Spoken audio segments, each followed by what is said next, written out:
Hello and welcome to today's video. Today we'll be seeing the new IPL teams which will be taking part in the 2022 IPL season, which will be brought to you by TATA's. We'll be looking at the playing 11 and we'll just have a quick overview of what we feel the teams should get rated on based on the auction that they have had.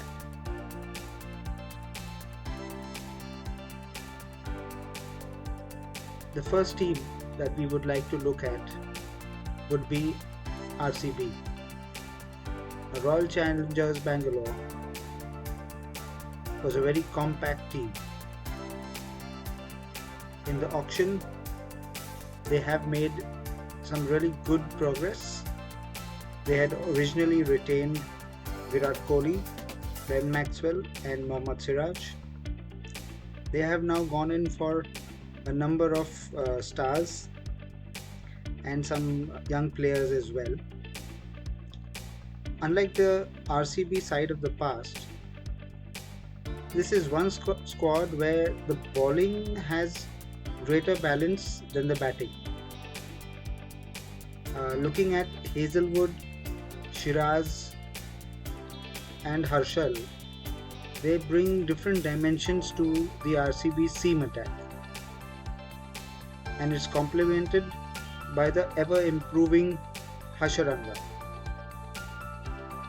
the Sri Lankan all-rounder.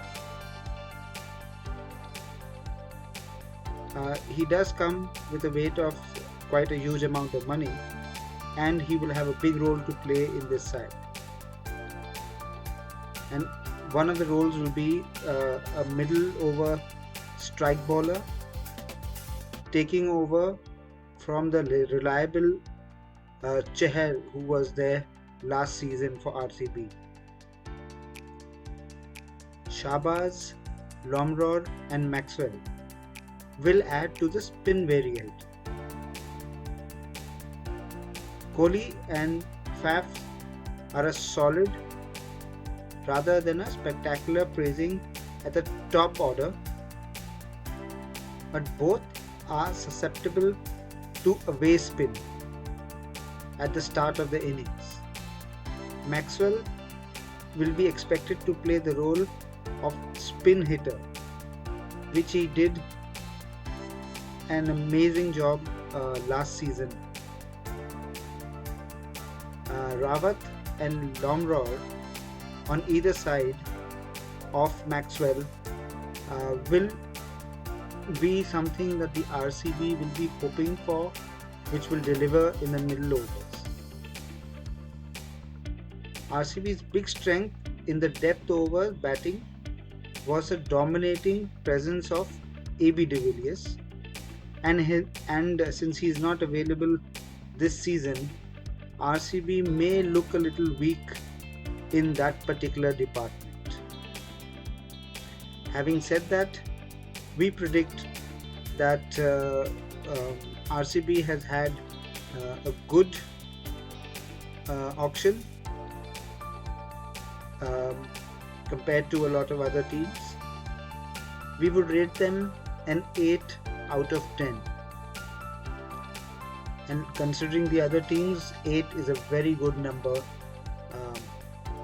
looking at the fact that this auction was a big game changer. Talking about the possible starting 11 for RCB, we feel that they should be going in with the big names Virat Kohli and Faf du Plessis. Anuj Rawat will play a big role in the top order. Middle order, you'll have the likes of Glenn Maxwell. He's done a consistent job last season, but keeping in mind that he has never really had two consistently good back-to-back seasons before.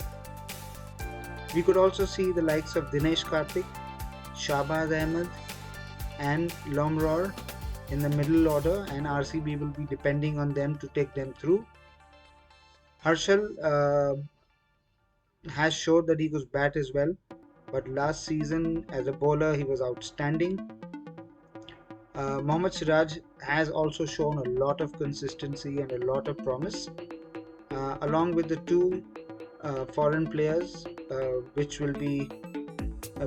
would say rather RCB would be depending on, would be Josh Hazelwood and Benadu Hasharam. This wraps the overall performance of the RCB in the um, IPL auction. Coming to KKR, Kolkata Knight Riders, I would say that they have been a very strong team in the past. Okay, and talking about the current auction that they have had,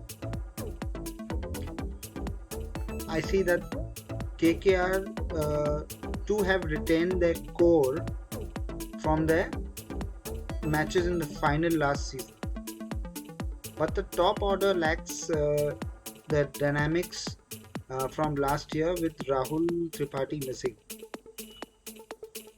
Should they play Alex Hales, they would have to leave out Sam Billings and play one of the uncapped domestic wicketkeepers in the middle order. It remains to be seen if KKR try recruiting, say, Chris Lynn or maybe even Sunil Narayan to open the innings with Hales. That will be when if they are replacing Lynn's role. Coming to that, Nitesh Rana is the only established left-hander in the top 5, and his record against in spin is a little poor compared to away spin. This makes KKR a little susceptible to spin matchups, which will be leading to certain tactics which the oppositions may use. Sunil Narayan up the order in some of the matches, at least, is what we can expect from the KKR side. The key to their success in last season's IPL 2020 was the spin duo of Sunil Narayan and Chakravarti, and KKR will be banking heavily on the same pair this time around. The issues which I feel could be hurting them in some seasons is the fact that the absence of cutting edge in the pace department. There's no real power pace bowlers in the side. Now whether Cummins steps up and fills the boots of Loki Ferguson is yet to be seen.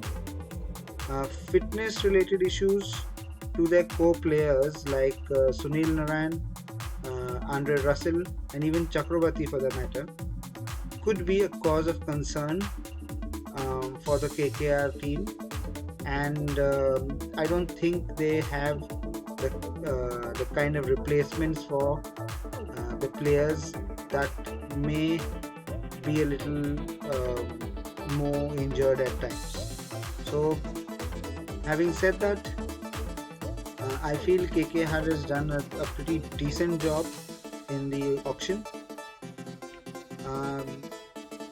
I would, as a rating, I would put them at 4, seeing that they do have a compact 11 but not a lot of bench strength, and they could have done a little better in the auction is what I feel.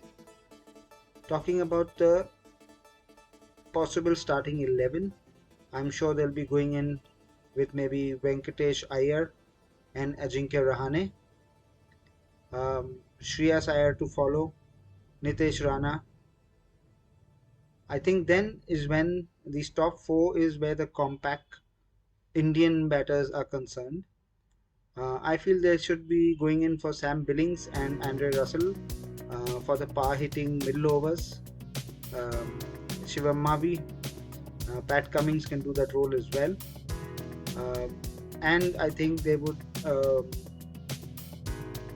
finish the batting order, which with Chakrabarti, Sunil Narayan, and Umesh Yadav to head the pace attack.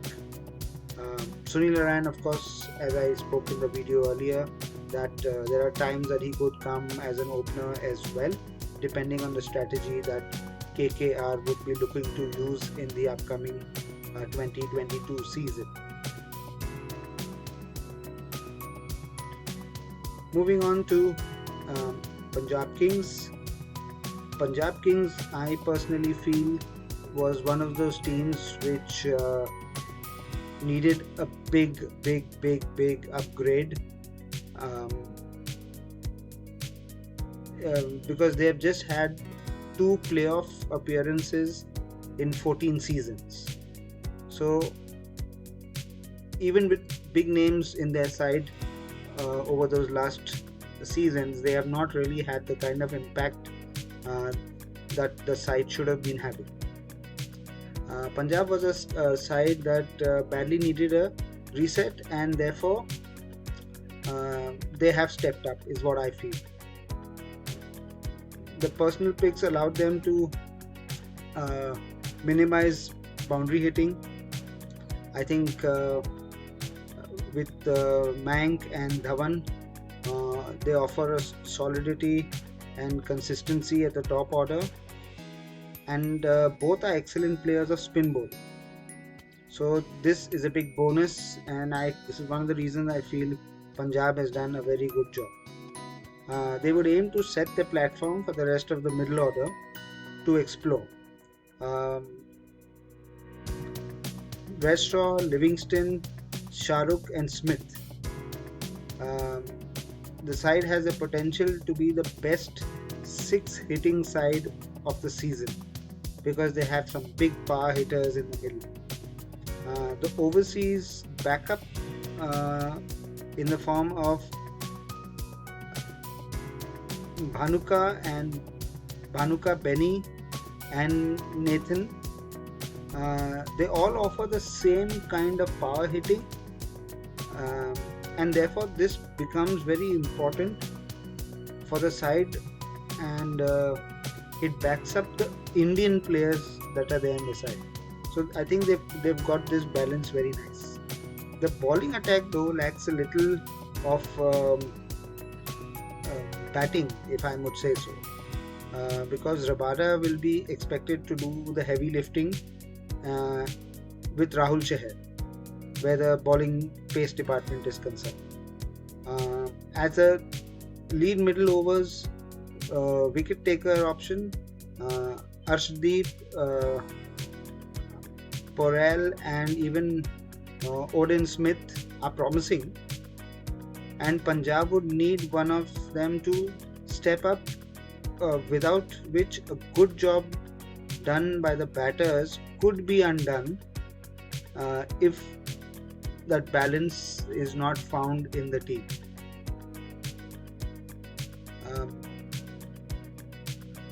Looking at the auction itself, I would say that Punjab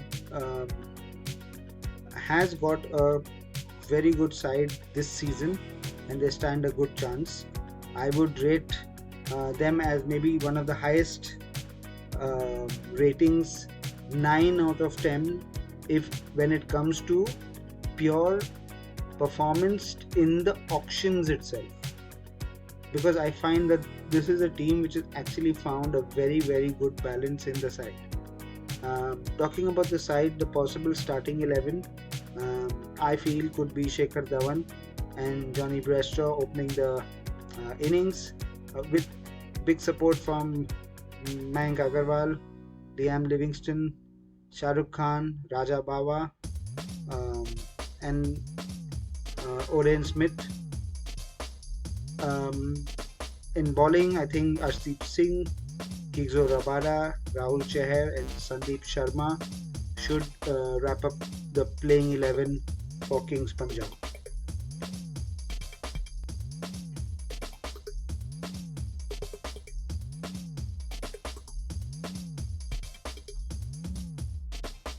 Coming to Chennai, one of the biggest names in the IPL I think Chennai has gone with maybe the same kind of strategy that they had over the years. Um, CSK has adopted the same template that won them the championship last year and have retained, or should I say, bought back 8 of the 11 players who featured in the IPL 2021 final. Their starting 11 has a better batting depth than any other side and also gives them a lot of options in the bowling department as well. CSK has an excellent quality spin bowling option and a batting lineup which can play the spin as well. In Chahar, Bravo, and Milan, they have proven performers up front and at the back end. So these players become very important because not only at the opening, at the back end of the innings, when the batsmen are kind of going at you, Chahar, Bravo, and Milan have done an excellent job. But they will miss out on the fact that Sharjul Thakur's wicket taking ability in the middle overs is something I think that they would be lacking this year. Now talking about Gaikwad and Conway, they have two big stable anchors at the top with the ability to accelerate the innings at any time that they want. So CSK will be banking on this particular pair big time, since they are the ones who will be expected to create the platform for the rest of the lineup to go with the all-out attack. Even though they possess depth in batting, they are sustainable to high pace and hard length bowling and would be getting on Conway to take up the role of that. For them to be, for Conway to be the overseas shield for them. Previously, Matthew Hayden, Michael Hussey, and Flav have done this job for them, playing out the good pace bowlers in the side. But since they don't have these big names, I'm hoping maybe Conway should step up and do a good job when playing the pace bowling is concerned. But their first choice players mostly are aged in their 30s, and so it's a pretty well balanced side for CSK. Talking about the auction itself, I feel that they would get a 6 out of 10, looking at the way that they have got their balance in their side. Talking about the possible starting 11, I feel Rituraj Gaikwad along with Divan Conway would be doing an excellent job, with Moeen Ali, Robin Uttapa, Raidu, Dhoni, Bravo, Jadeja, all of them can bat. They have a deep batting order. And then you have Shivam Dubey as well, yes. Adam Milne and Deepak Chahar in the bowling to wrap up the playing 11. And as you could see, this is a really good batting order. I'm just a little concerned about the bowling consistency in the upcoming season. But overall, I would say that Chennai has done a very good job in the auction. Moving to Delhi Capitals. Delhi Capitals is a team which has really had a compact team over the past years because they were building up on their team itself. But having lost the bulk of their strong core from the last 3 seasons, DC had to rebuild. There was no doubt about that. They missed out on the Indian duo of Shekhar Dhawan and Shreyas Iyer. but they have replaced them with some overseas players, the pair of Warner and Marsh. Um, the levels, this leaves them with a little or no option to play their favored two overseas pace combination, because they do have Nokia and Ingidi in their side, but if they go in with the two uh, batsmen, Warner and Marsh, then maybe we won't get to see the two overseas players bowling in tandem. They have the option of Roman Powell at number 5 and play a co-Indian bowling attack with Nokia as the leader is what I feel that they would be doing. Um, Talking about the batting, I think Prithvi Shaw and Warner. DC maybe has the most dynamic opening pair in competition with Marsh and Pant, completing a strong top 4. Uh, Dislikes of Shardul Aksar give them a required batting depth in the middle overs.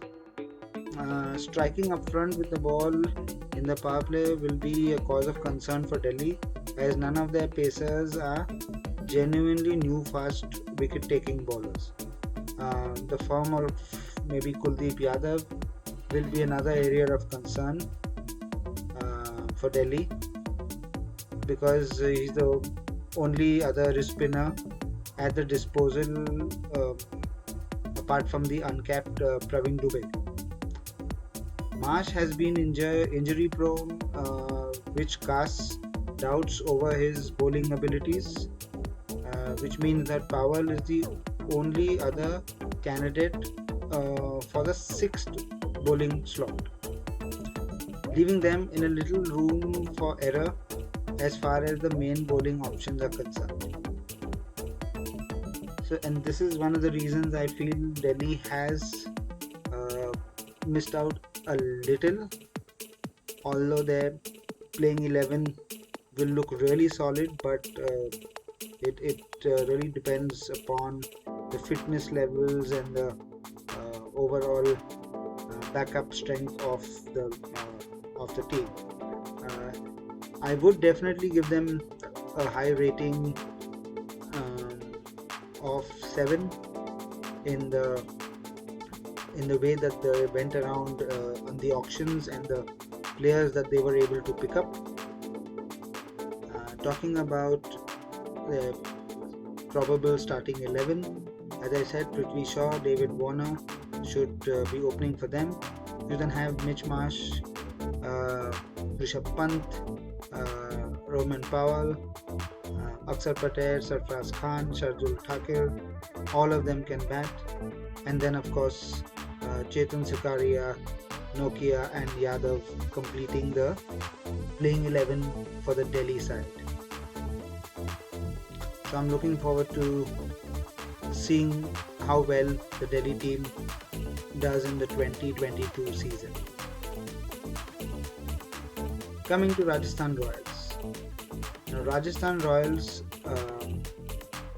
looked like a team last season who I thought would do very well, but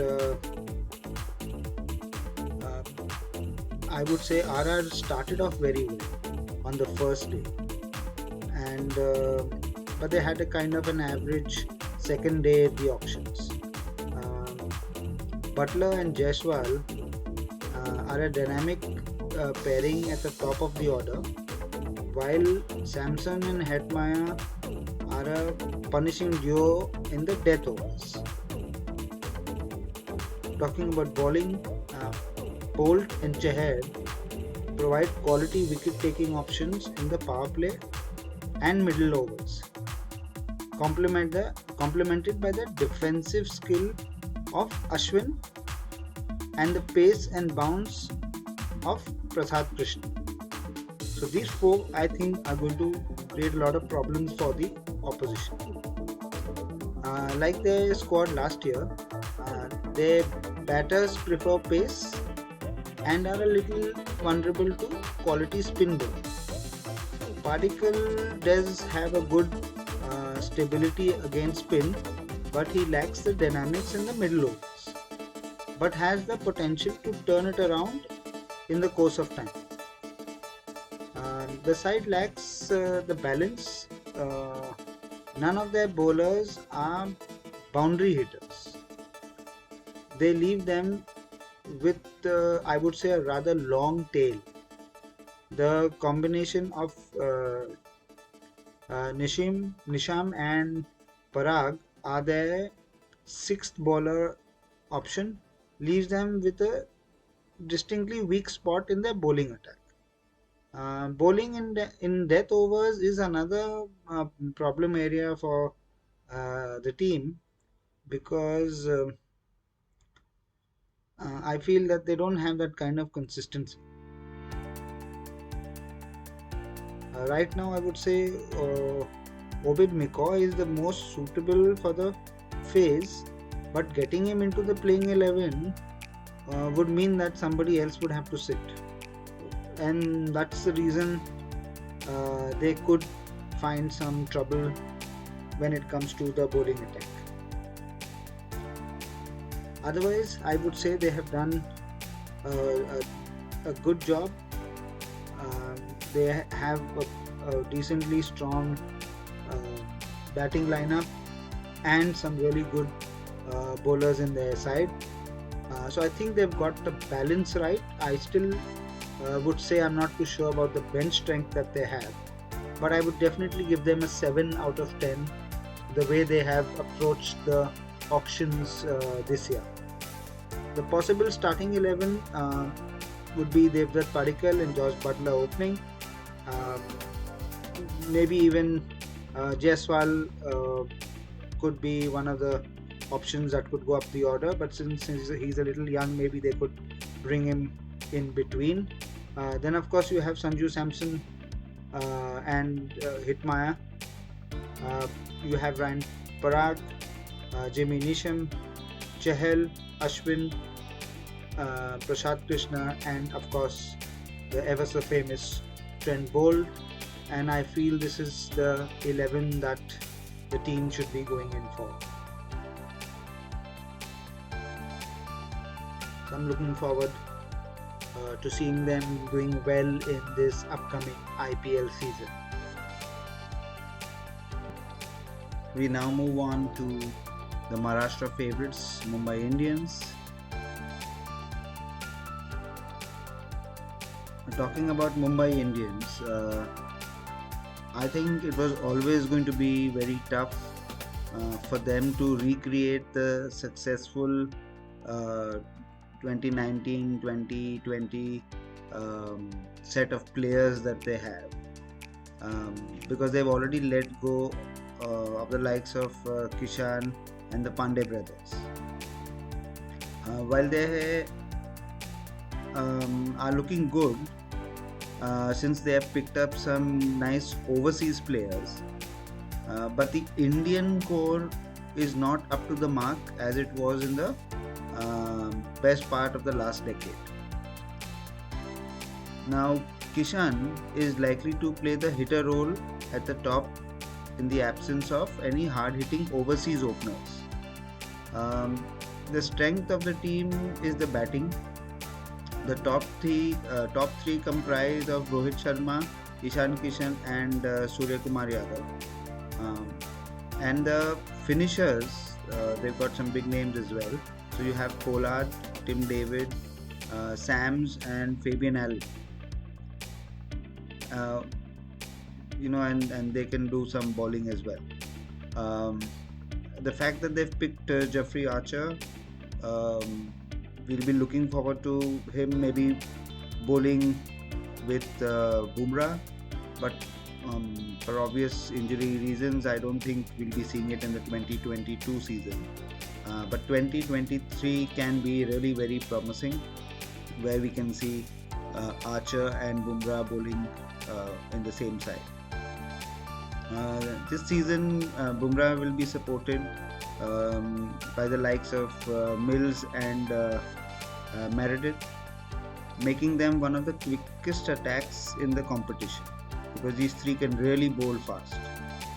Okay, now Mumbai have one of the weakest spin contingents, and if the pace don't dent the opposition with a new ball, they could be in a little trouble in the middle overs because of the lack of quality backup openers uh, which can strike out at these bowlers. The fact that most of the bowlers are not really known for um, hitting the ball out of the park, we could see Mumbai exposed to maybe a longer tail compared to what they used to have in the past. Having said that, I feel that Mumbai Indians did pretty well. I would give them a rating of 7 out of 10 based on the way they have approached the auction. Talking about their probable starting 11, I feel Rohit Sharma, Ishan Kishan, Surya Kumar Yadav. We could see the likes of Tilak Verma as well, making the top 4 Indian batsmen. Then you have the middle core of Tim David, Kyron Pollard, Daniel Sams, um, and of course the bowlers Jaydev Udakant, Mayank Markande, uh, Tamal Mills, and of course Jasprit Bumrah. So it's going to be good to see how Mumbai approaches the upcoming season. Moving on to the next team, Sunrisers Hyderabad. Now, I feel personally that Hyderabad is a team which didn't look very promising last season, and it's a fact that this team really needed a facelift, and I don't know. I really don't know if they've done a good job or not. Um, because SRH remains true to the fact that they've kind of done a like to like replacement of their players. They've gone with a lot of Indian players. They've taken replacements which would be something that they had last season. Having said that, the lack of pace was a concern for their attack in the recent seasons. But this season they've picked up the likes of Malik and Tyagi. That should definitely add some pace to the attack and get the speed guns on fire. Tripathi along with Markham and Phillips give them an attacking pair at the top of the order, and of course Williamson will be the base for the middle order itself, and in the middle overs I see that the spin destroyer Nicholas Puran would be there to add to the value of the team. However, talking about Nicholas Puran, his form has been a little patchy, so that will be a cause of concern. SRH have also acquired the services of 3 quality bowling all-rounders. They've gone in for Shepherd, Sean Abbott, and Marco Jensen.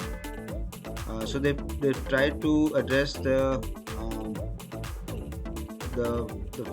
core of the team and making sure that they got good all-rounders into the side. Now with Rashid Khan leaving a big hole in the spin department, they have now picked up Shreyas Gopal, and of course he is not in the same league as Rashid Khan, but they'll be depending a lot on him for the spin department. Of course you have Sundar, Abhishek Sharma, and Suchit in the middle overs, but are there genuine strike bowlers in the middle overs? Will they be taking wickets for SRH? This is something that we'll have to wait and watch. Bhuvaneshwar Kumar's form, along with Natarajan's fitness, have always been um, a cause of concern.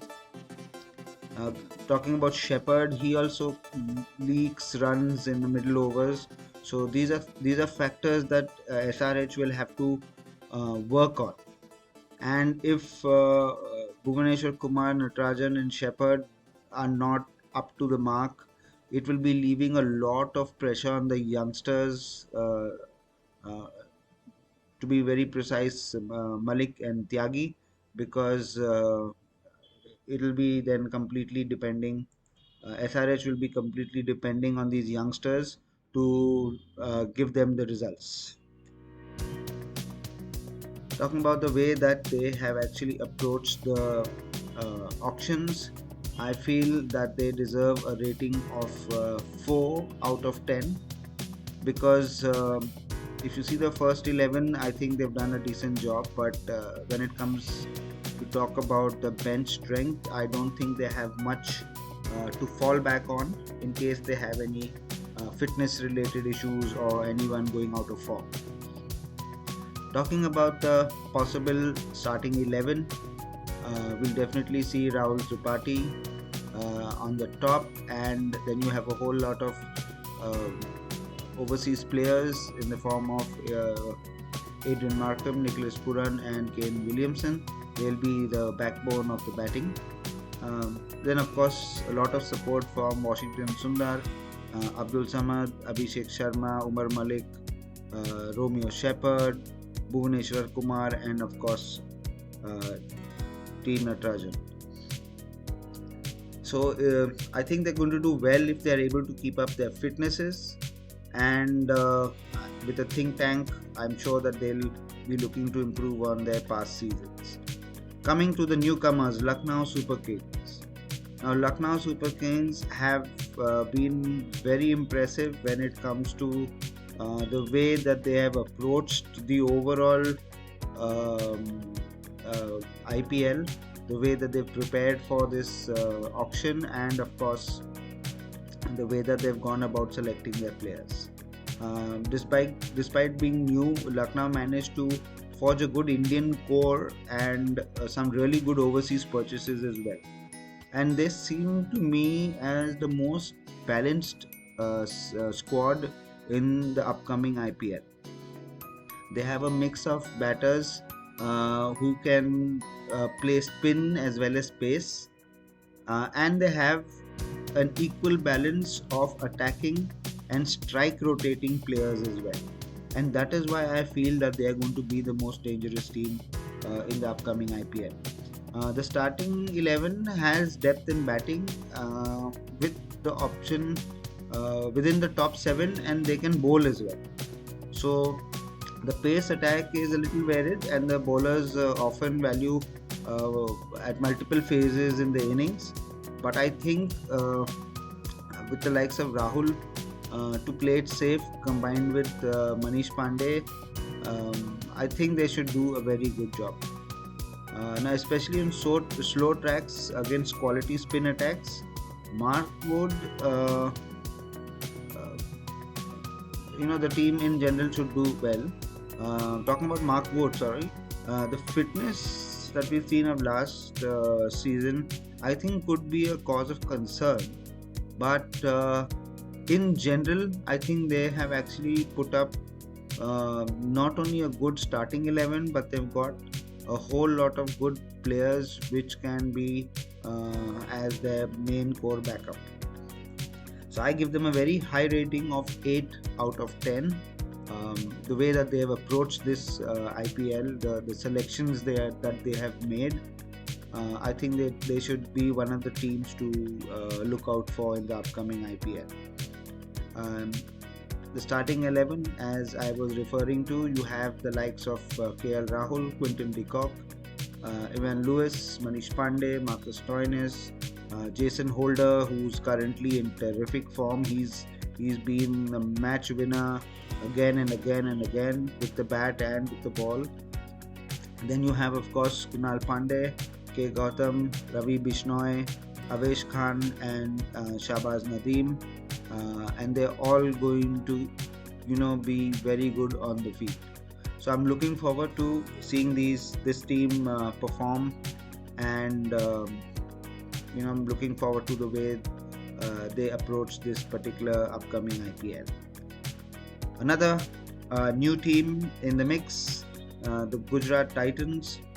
The Gujarat Titans as well have initially started off with a very good core team, uh, uh, but in general, if I were to put the entire team together, I'm not too sure that they've got what they would have wanted. Out of the 10 squads, Gujarat Titan was one whose starting 11 was most difficult to predict, giving the list of players that they had assembled. Uh, the strength of the side is the bowling core of Rashid Khan, Ferguson, and Shami. These three I have over the years shown that they can be depended on. The side also have proven pace hitters in the middle order, the likes of Hardik, Miller, Tiwatia, and even Vijay Shankar for them. They can be very devastating in the middle orders, and that's what makes this team dangerous. They also got a fantastic deal when they backed Jason Roy for the base price of just 2 crores. So that's a big win for the Gujarat team. However, the batting lineup is highly skewed towards hitting pace. I don't think they have players who can play spin very well. So on Indian subcontinent pitches, I think Wade and Miller both have struggled in general, and the way the IPL is set up, where a lot of teams depend a lot on their spin bowlers in the middle overs, I think this is a department where Gujarat could suffer a little. Of course, Hardik Pandya's bowling fitness would be a very big balancing factor for this side, and a lot would depend on the fact that if Hardik Pandya could bowl, it gives the team many more options that they can choose for. For if he can play the role of the third seamer behind Ferguson and Shami, they could play two quality spinners in Rashid Khan and Sai Kishore, with Tiwatia as the other option. But if he cannot, they would have to play an Indian domestic quick bowler, or maybe even Alzari Joseph, leaving out Miller in the batting order. Either way, affecting the overall dynamics of the playing 11. So it will be interesting to see uh, how the team approaches the upcoming season. I'm sure with this is going to be one of the teams that everybody is going to be focusing on. Talking about rating, I would give uh, them a 5 rating out of 10 based on the way they've approached it, and again, I don't see a lot of bench strength and replacements, so they'll be have to be taking care of their fitness and form at the same time. Talking about the possible starting 11, they have a nice core of Shubham Gill, Jason Roy, David Miller, Ridhiman Saha, Hardik Pandya, Rahul Tiwatia, Vijay Shankar. All these can bat very well, and then of course you have the bowling lineup where you have Varun Aaron, Rashid Khan, Loki Ferguson, and Mohammad Shami, which complete their playing 11. And they have some good backups as well, but a lot will depend on the overall fitness and the way the think tank approaches. So thanks a lot for watching this video. Please make sure you subscribe to our channel, and feel free to mention in the comments what you feel um, about the upcoming IPL teams, let us know in the comments so that we can add your comments to the next video that we make.